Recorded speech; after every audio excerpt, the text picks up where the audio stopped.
Following the successful implementation of the OneDrive submission process for the past two series, we will continue to use this process for relevant selected externally assessed BTEC units. This short video guide will show you how to upload learner work for these units to us.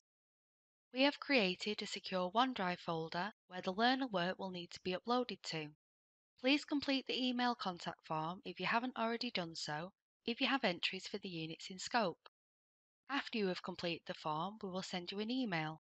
Please check your inbox and look for an email from btec.traditional@pearson.com. The email will contain an embedded link to your OneDrive folder and some helpful tips on locating the verification code. Click your Center folder link to open a verification window. To verify your identity, you must press the Send Code button. This will prompt an automated email to be sent to you with the verification code. Please check your inbox for a new message from Microsoft Notifications. If you do not see the email in your inbox, please check the spam folder. Please note the verification code will only work for 15 minutes.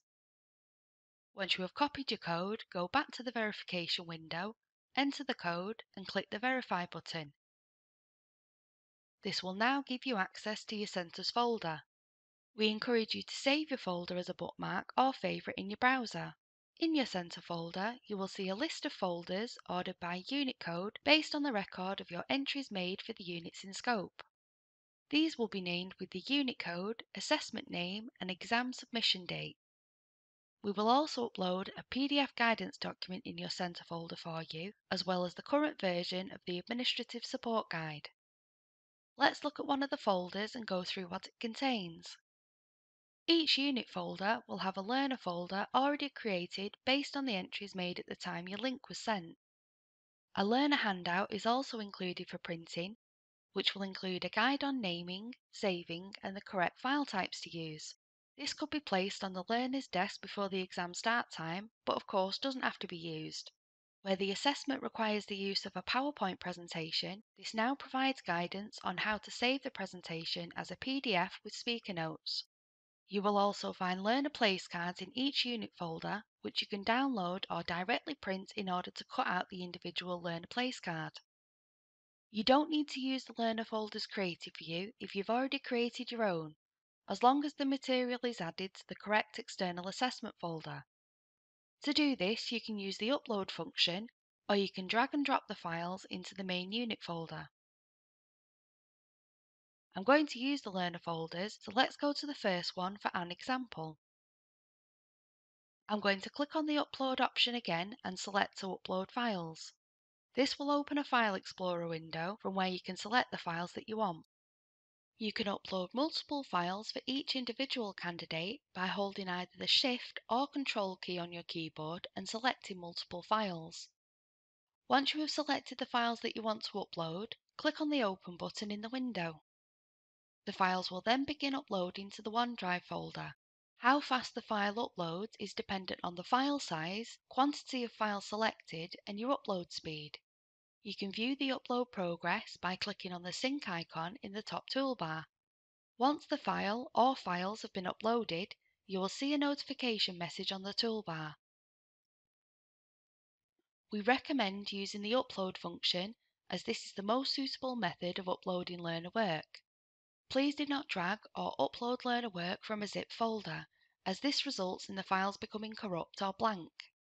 Please note you can also drag and drop files into these folders by dragging the files from where you've saved them and dropping them in the folder. If you do use this method, please check that any files you've added to the OneDrive folder will open and the content is visible. Now that I've uploaded the work for Anne, I'm going to quickly do that again for my other present learners.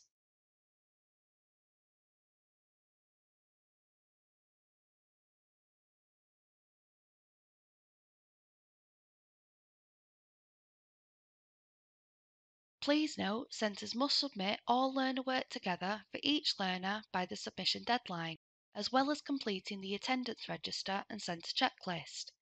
If you do add anything later, please notify us by emailing btec.traditional@pearson.com. We will send a notification email confirming which assessments have been uploaded. You will have an attendance register and centre checklist within each external assessment folder. This will be pre-populated with details of all entries made at the time the link was sent.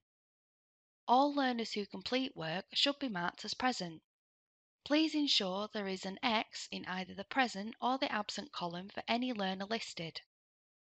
For a learner that has been withdrawn from the assessment, please mark the learner as absent on the attendance register. To assist centres when uploading work to the OneDrive, the attendance register now includes a centre checklist, which clearly lists what each learner should submit as part of the assessment. This information is taken from the Administrative Support Guidance document. This will allow you to check and confirm if the learner has completed the work and that it has been uploaded, preventing examiner queries during the marking process. On the sheet, you should use the drop-downs and select Yes or No to indicate that the work has been completed and uploaded. If you notice any missing entries, please add these to the bottom of the attendance register and email btec.traditional@pearson.com and we will make the entries for you. If you have added learners to the attendance register, you will also need to create a learner folder. To do this, press on the New button on the left of the screen and select Folder. We wish you all the best in your upcoming BTEC exams.